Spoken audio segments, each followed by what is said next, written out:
In a small, unassuming town, nestled between the curves of ancient hills and vast, stretching fields, there lived a boy named Charlie. Charlie was an ordinary boy in many ways, curious about the world around him, with a keen sense of adventure and a boundless imagination. Yet, there was nothing ordinary about what happened to him one seemingly mundane summer. It all began on the first day of summer vacation, a day filled with the promise of endless possibilities. Charlie, eager to make the most of his freedom, set out early in the morning with his best friend, Lucas, to explore the dense woods that bordered their neighborhood. These woods were a place of mystery, filled with tales of forgotten paths and hidden treasures, the perfect setting for two adventurous spirits. As they ventured deeper into the woods, the familiar sights and sounds of their small town faded away, replaced by the ancient, whispering voices of the forest. The boys were undeterred, their spirits alight with excitement and the thrill of discovery. It was then that they stumbled upon it, an old, dilapidated house, its presence seemingly out of place and time, swallowed by the encroaching forest. Driven by curiosity, Charlie and Lucas approached the house, its windows dark and forbidding, its door slightly ajar as if inviting them in. Without a word, they entered, their footsteps echoing in the empty halls, stirring dust that seemed to have lain undisturbed for decades. The house was a maze of rooms and corridors, each more mysterious and enticing than the last, filled with old furniture covered in sheets and walls adorned with faded photographs of people long forgotten. As they explored, a strange feeling began to take hold of Charlie, a sense of unease that he couldn't quite place. It was as if the house was alive, watching them, its history seeping into their very bones. But before they could ponder this further, something extraordinary happened. They found a room, unlike any other, at the heart of the house, where the air shimmered with an unseen energy. In the center of the room stood a peculiar object, an antique mirror, its surface gleaming with an otherworldly light. Drawn to the mirror, Charlie reached out, his fingers barely grazing its surface before the world around him twisted and blurred, a kaleidoscope of colors and sounds engulfing him. When his vision cleared, he found himself standing in the same room, but everything had changed. The dust and decay were gone, replaced by the vibrant life of a home long past. Voices filled the air, laughter and chatter of people unseen. Panicked, Charlie turned to look for Lucas, only to find that he was alone. The realization hit him like a wave, a sense of isolation that was almost palpable. He was no longer in his own time. He had been thrust into the past, into the heart of the mysteries that the old house held. Days turned into weeks, and weeks into months, as Charlie navigated this bygone world, each day unraveling more of the house's secrets. He learned of a family, the original inhabitants, whose joys and sorrows had soaked into the very walls of the home. He discovered hidden rooms and secret passages, each revealing pieces of a puzzle that he was slowly piecing together. But as the seasons changed, a longing for his own time, for Lucas and his family, grew within him. He realized he had to find a way back, to return to his life and those he loved. The key, he believed, lay with the mirror, the portal through which he had entered this world. And so, Charlie set out on his most daunting adventure yet, to unlock the secrets of the mirror and find his way home.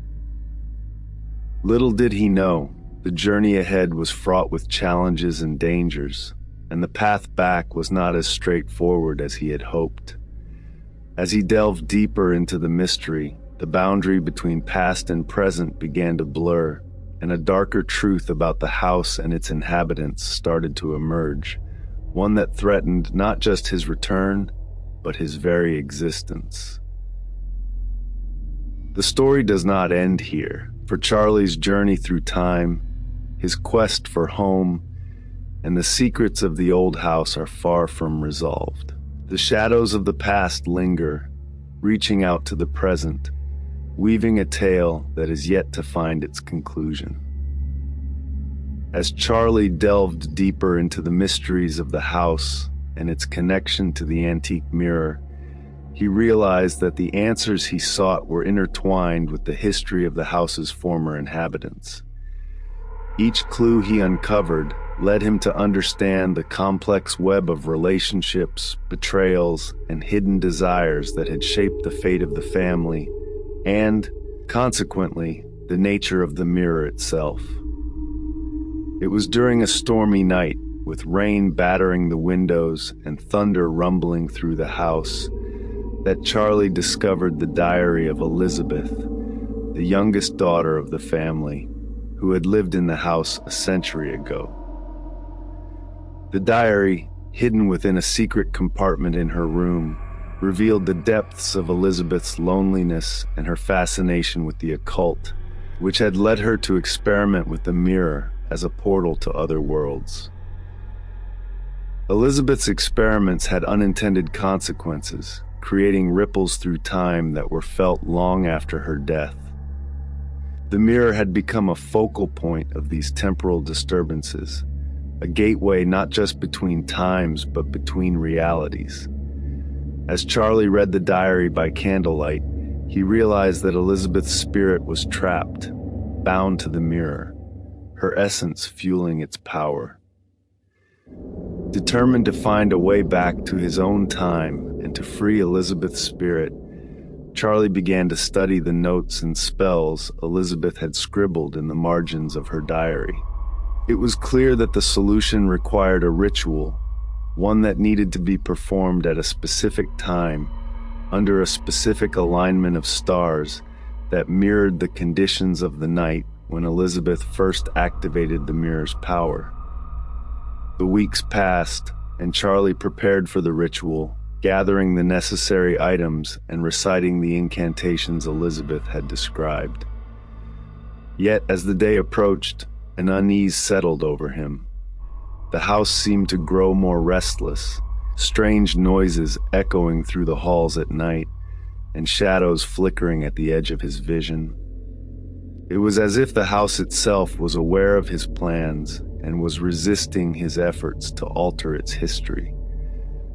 On the night of the ritual, with the storm outside mirroring the one from Elizabeth's final entry, Charlie began the incantation in front of the mirror.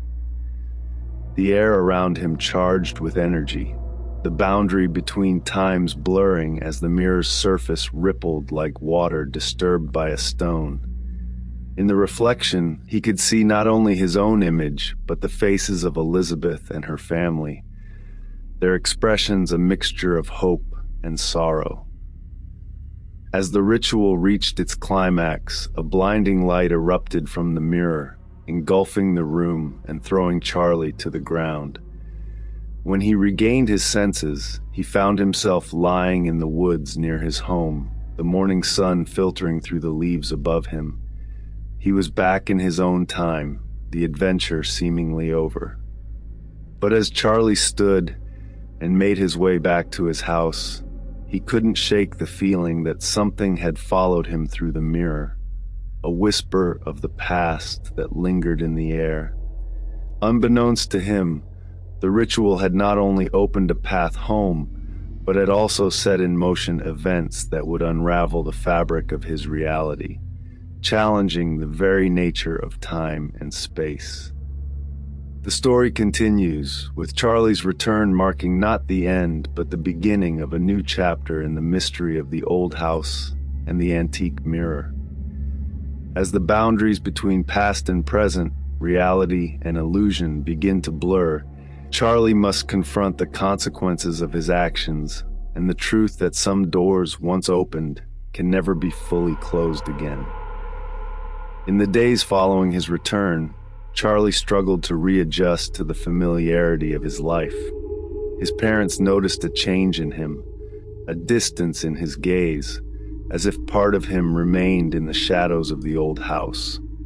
Lucas, too, sensed a difference, but Charlie found it impossible to explain where he had been or what he had experienced. The woods, the house, and the mirror seemed like a dream, yet the diary of Elizabeth and the notes he had taken were undeniably real, hidden away in his room as proof of his journey.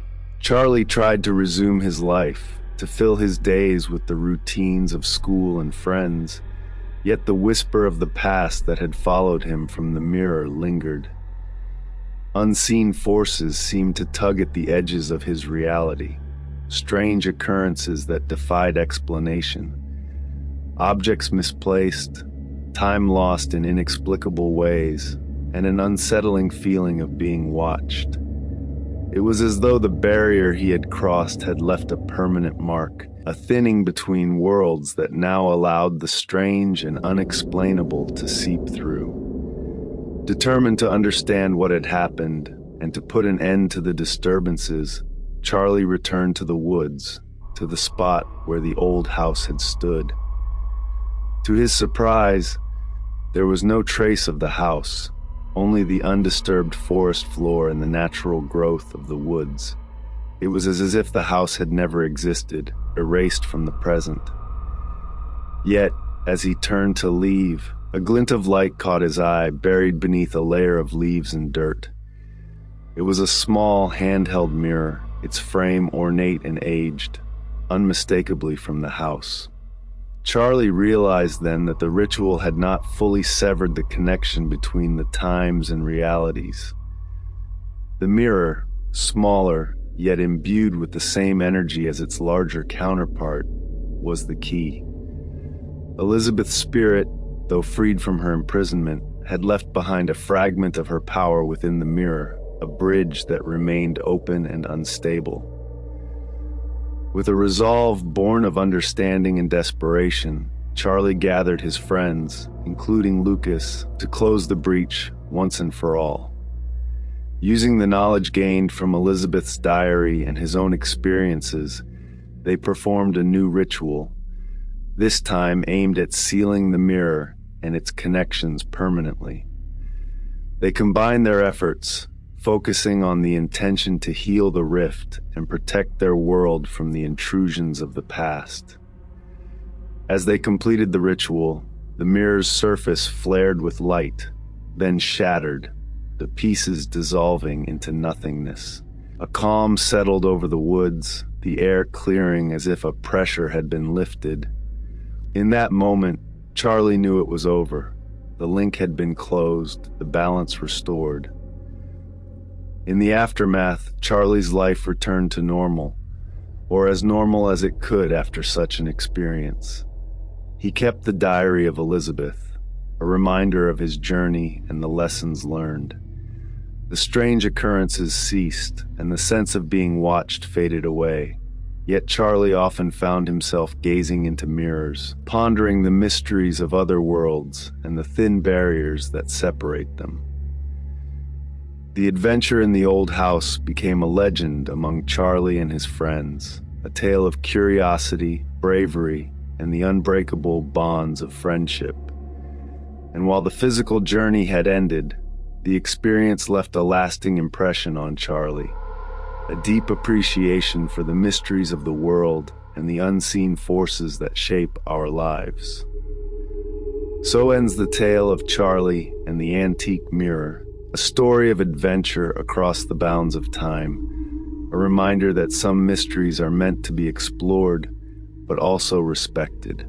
For in the pursuit of the unknown, one may find not only answers, but also a deeper connection to the wonders that lie just beyond the reflection.